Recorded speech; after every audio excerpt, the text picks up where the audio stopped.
bumaba ang tiwala kay Pangulong Ferdinand Marcos Jr. at pangalawang Pangulo Sara Duterte dahil sa patuloy na pagtaas ng presyo ng bilihin.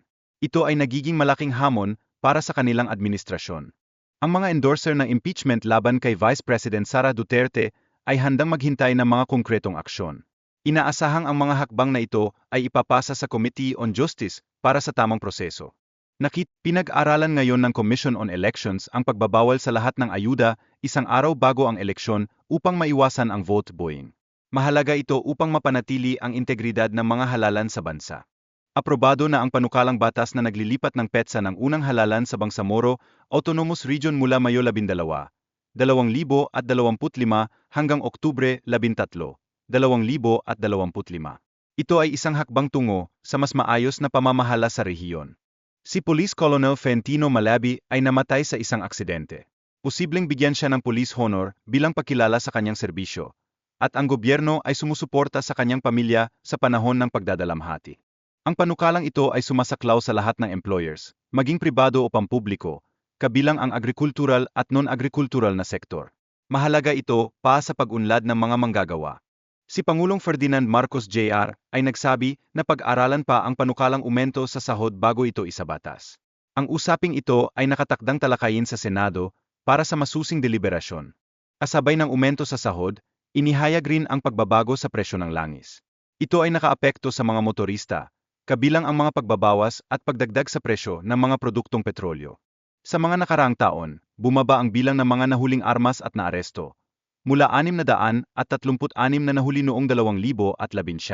Makikita ang pag-unlad sa implementasyon ng gun ban na naglalayong mapanatili ang kaayusan. Walang naiulat na problema sa mga checkpoint habang umiiral ang gun ban. Ang mga kapulisan ay patuloy na nagmamasid at nagsisiguro ng seguridad para sa mga mamamayan. May mga pag-uusap sa pagitan ng ENE at COMELEC tungkol sa mga operational plans at iba pang isyu ukol sa gun ban. Ito ay bahagi ng normal na proseso sa pagpapatupad ng batas. Patuloy ang pagtaas ng mga nahuhuling iligal na armas, lalo na sa mga rehiyon tulad ng Corpo, Region 3 at Region 7.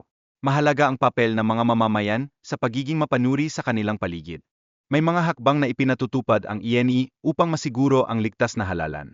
Kasama dito ang mga operasyon laban sa loose firearms at kriminal na grupo na naglalayong protektahan ang mga botante. Ang bagong panukalang batas ay naglalayon ng pagmulta sa mga nuisance candidates. Ang hakbang na ito ay bahagi ng pagsisikap na mapanatili ang integridad ng eleksyon sa bansa. Hindi inaprubahan ng COMELEC ang pangalawang exemption request ng ESBLI para sa ayuda na nagkakahalaga ng EAE 1.5 bilyon. Ang dahilan ay ang kakulangan ng mga guidelines na kinakailangan. Patuloy ang pagtugis sa mga suspect na sangkot sa pagtakas mula sa Shabu Laboratory sa Cavite. Isang suspect ang nahuli at nahaharap sa kasong obstruction of justice. May bagong proposal ang Rizal Provincial Police para sa permanenteng police presence sa Marilake Highway.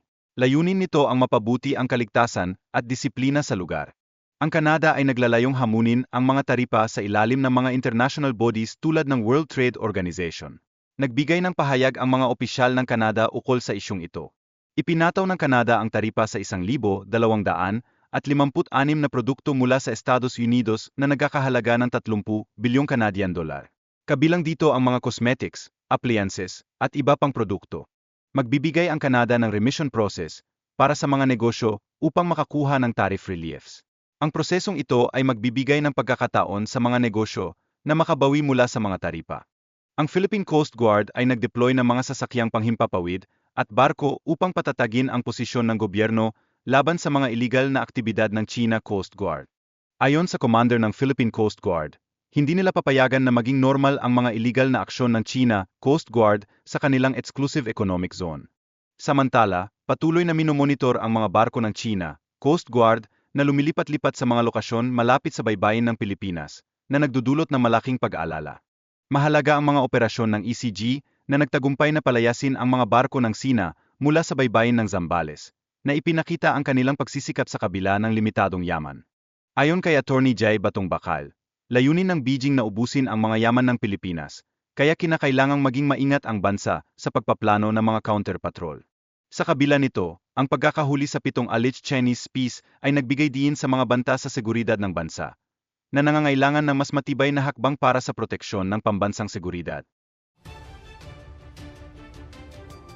Inalala ng mga nakatrabaho niya ang pumanaw na Taiwanese actress na si Barbie Hsu na napamahal sa marami bilang si Sanchay ng Meteor Garden. Sa isang post, nagpasalamat si Jerry Yan na kilala niya si Barbie.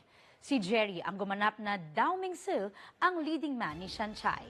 May all-black post naman ng isa pang F4 member na si Ken Chu ang gumanap na si Shimen. Mamimiss raw ni Rainy Yang si Barbie, ang gumanap na best friend niya sa serye na si Xiao Yu. Maraming Pinoy fans din ang napathrowback kay Barbie.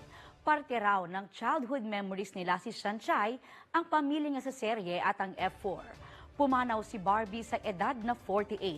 Ayon sa kapatid ng aktres, nagbabakasyon ang pamilya nila sa Japan nang magka-flu si Barbie na nauwi sa pneumonia. Naulila ng aktres ang kanyang mister na si DJ Koo, pati ang 2 anak ni Barbie sa kanyang ex-husband. Hulikam ang pagbangga ng isang taxi sa bus na yan na palikusa na sa isang U-turn slot sa barangay Bolong Este sa Santa Barbara, Iloilo.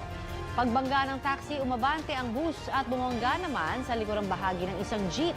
Tumilapon po ang isang lalaking nakasabit sa jeep.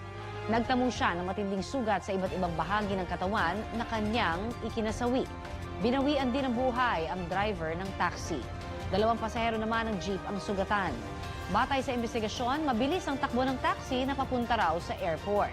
Ayon naman sa driver ng bus, nagbigay siya ng daan sa paparating na jeep nang biglang tumama sa likod ng bus ang taxi. Sabi naman ng driver ng jeep, hindi niya akalain na abante ang bus. Nasa kustudiya na ng mga pulis ang mga driver ng bus at jeep habang hinihintay ang desisyon ng kaanak ng mga biktima.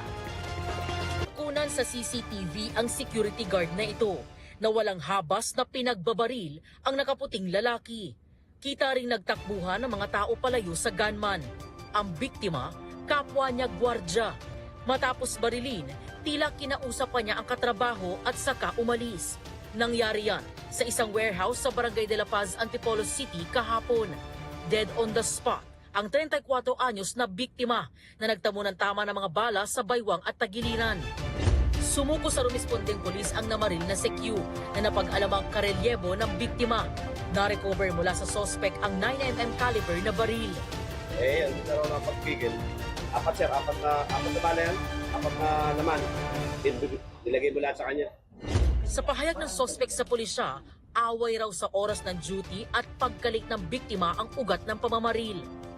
According sa kanya ay madalas na ganun ang ginagawa, parang imbes na alas 7 ang turnover nila, laging lumalampas ng 7:30 or more.